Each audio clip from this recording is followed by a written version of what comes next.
Echoes of the abyss.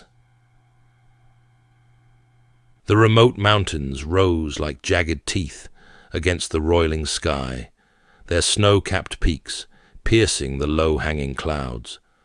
Dr. Elara Quinn navigated the narrow, winding road that clung precariously to the mountainside, her vehicle's headlights cutting through the dense fog that swirled like ghostly apparitions.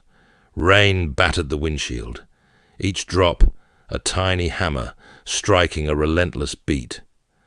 As she rounded the last bend, the hidden entrance of the facility came into view, a gaping maw set into the side of the mountain, framed by ancient stonework etched with enigmatic symbols. She parked the car and stepped out into the deluge, the cold rain soaking through her clothes instantly. Elara lifted her gaze to the cavern entrance, the glow of the symbols flickering in response to the storm's electric energy. "This is where it begins," she murmured, her breath forming a pale mist in the frigid air. With a resolute stride, she approached the entrance, shadows swallowing her whole as she disappeared into the depths below. The interior of the facility was a stark contrast to the rugged exterior, a labyrinth of sleek corridors and state-of-the-art laboratories nestled within the ancient cavern. The air was cool and sterile, tinged with the faint scent of ozone and antiseptic. Elara moved through the corridors with purpose, her footsteps echoing softly against the polished floors. She entered her personal lab, a sprawling space filled with cutting-edge equipment, microscopes, centrifuges, and arrays of monitors displaying complex genetic sequences. Glass tubes lined the walls, containing specimens bathed in an eerie, luminescent glow. Unbeknownst to her, a figure stood at the threshold, a man with warm brown eyes and a calm, thoughtful expression, his dark, curly hair slightly disheveled. Dr. Marcus Hayes watched her silently for a moment before clearing his throat. "You're pushing yourself too hard," he said gently. Elara glanced up, her expression unreadable. "There's no time to waste, Marcus," she replied curtly. "Every second counts." He stepped into the lab, concern etched across his face. "I know what you're going through, but some things can't be rushed. We need to consider the implications, the ethics." She met his gaze steadily. "Ethics won't bring them back. This is bigger than us." Marcus sighed, sensing the futility of arguing. "Just be careful," he implored. Elara returned her attention to the screen, effectively dismissing him. "I always am," she murmured, though the intensity in her eyes told a different story. Days turned into nights with little distinction, the passage of time marked only by the cycles of data on her monitors. Elara delved deeper into her research, pushing the boundaries of biotechnology in ways few dared to imagine. Yet, as her experiments progressed, subtle anomalies began to surface. Instruments that had functioned flawlessly began to glitch without explanation.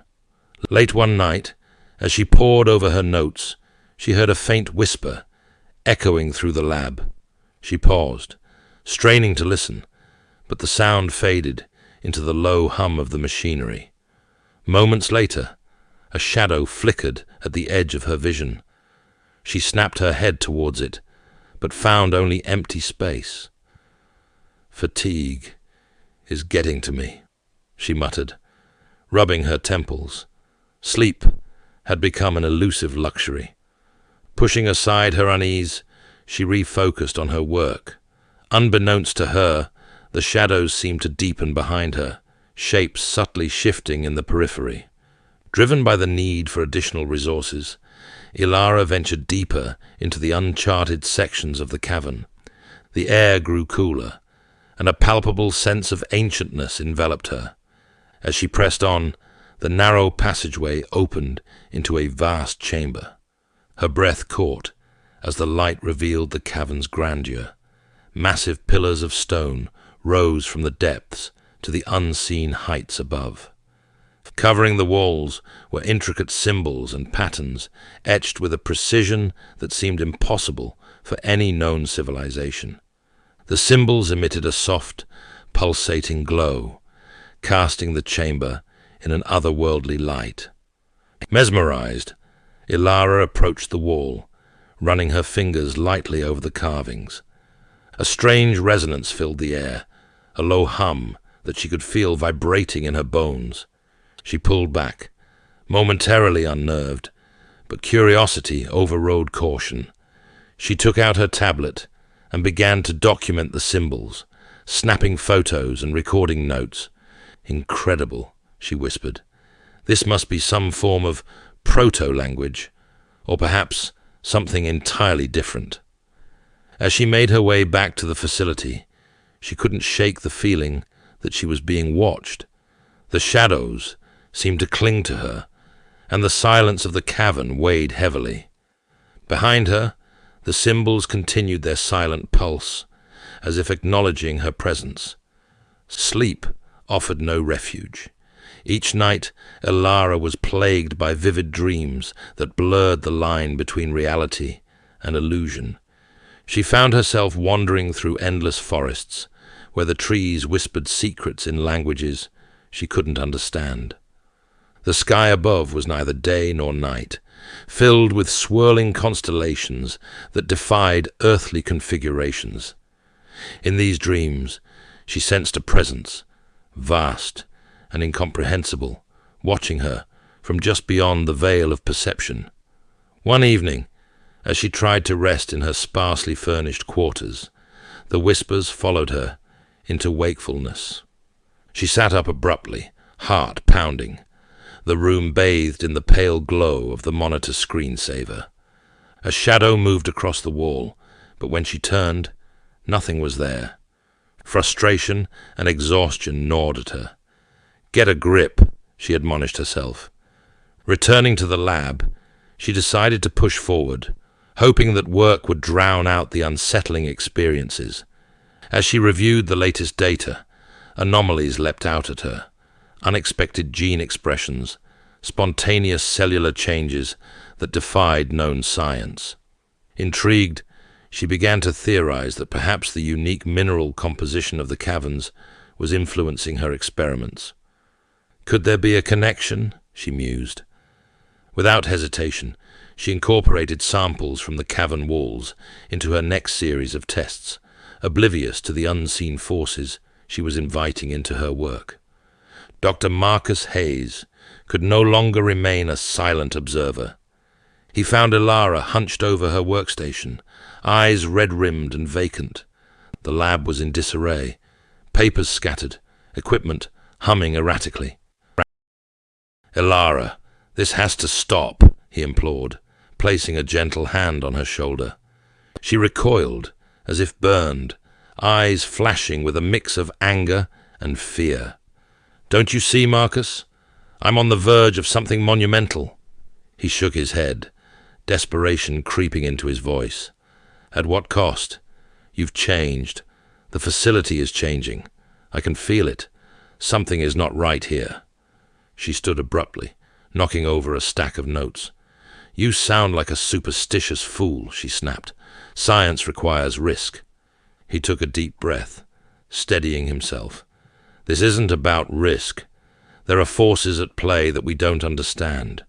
Remember the Arkwright facility? They thought they could control everything, and it ended in disaster." Pain flickered across his face at the memory. "We swore we'd never let that happen again." Ilara's expression softened momentarily, but then hardened. "This is different. I can handle it." Marcus stepped closer, his voice barely above a whisper. "Some doors, once opened, can never be closed." For a moment, silence hung heavy between them. Then she turned away, her gaze fixed on the pulsating symbols, now appearing faintly on her own equipment. "If you're not with me, then stay out of my way," she said coldly.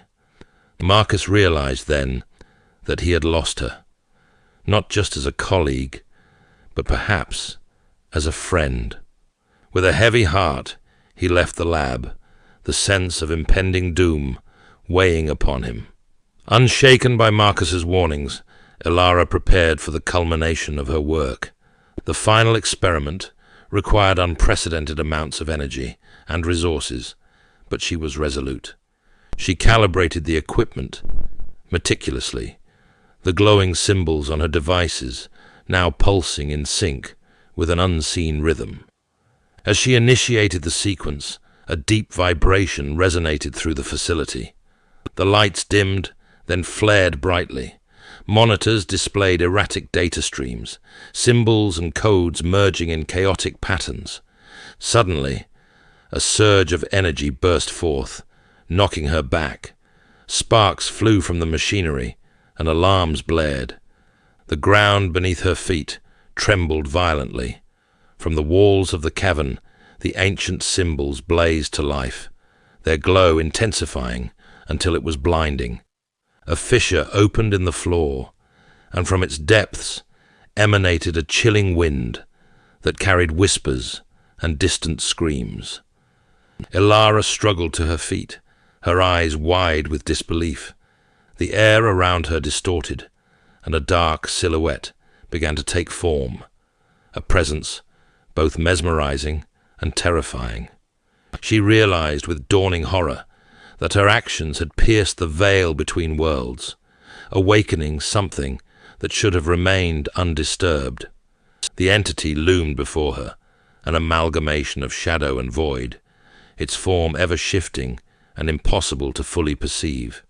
It exuded a coldness that seeped into her very soul. Ilara felt an overwhelming sense of insignificance, as if standing before the embodiment of eternity itself. The whispers intensified, now clearly articulating in a language that transcended human comprehension.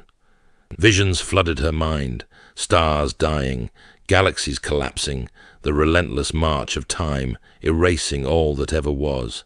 She clutched her head, sinking to her knees under the weight of the knowledge.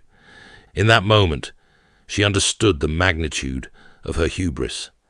Gathering the remnants of her strength, she resolved to right her wrongs. "I unleashed you," she whispered, "and I will be the one to stop you." Recalling the resonant frequencies of the symbols, she began to manipulate the equipment, reconfiguring the energy fields. The entity reacted, its form convulsing as the symbols around them pulsed in opposition. The facility groaned, rocks falling from the cavern ceiling. Marcus, hearing the commotion, rushed back into the lab. "Ilara!" he shouted over the cacophony. She glanced at him, a fleeting look of regret crossing her face. "It's too late for me," she called out. "Get out while you can."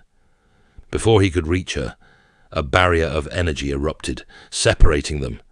With a final, sorrowful smile, she activated the containment sequence. The symbols intensified their glow, and a beam of light enveloped the entity and Ilara. There was a blinding flash, and then silence. As the dust settled, the facility lay in ruins. The entrance to the cavern had collapsed, sealing away what remained within. Dr. Marcus Hayes stood outside, the first rays of dawn casting a pale light over the desolate landscape. He carried with him the weight of loss and the harrowing knowledge of what had transpired. Looking back one last time, he whispered a silent farewell. The mountain stood quiet, betraying no hint of the turmoil that had unfolded beneath its surface. Marcus knew he had a duty to warn others, to ensure that no one would repeat the same mistakes. But he also carried the hope that perhaps, somewhere beyond the veil, Ilara had found the peace that eluded her in life. Turning away, he began the long journey back, the echoes of the abyss lingering in his mind, a stark reminder of the perils that await those who dare to defy the natural order.